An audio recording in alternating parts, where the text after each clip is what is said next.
আয়শা কুত্তি গেল রে আয়শা শালা কুত্তি গেল রে আয়শা আয়শা কুত্তি তুই শালা কুত্তি কি করছিস নাম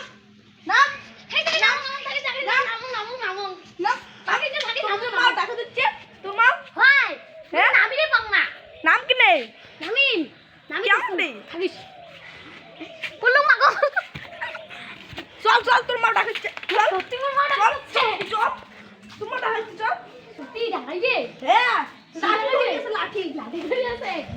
তাহলে তো মুখ পা খায় না মুঝে গুছু চল ভাই কি রে চিলি ঘুরছে আমাদের চিলি তো চে হ্যাঁ নাম কি না তুমি নামই রে বাংলা হয় হ্যাঁ তো আজকে মাছ ছাড়বি না তোর মা ছাড়বি না আপনি ছাড় দিবে কে তুই তখন থেকে রাখে দিচ্ছিল তুই কমলে ভাই ডাকছ তো নামই রে বাংলা কেন বলবো না পালাই ধর পালাই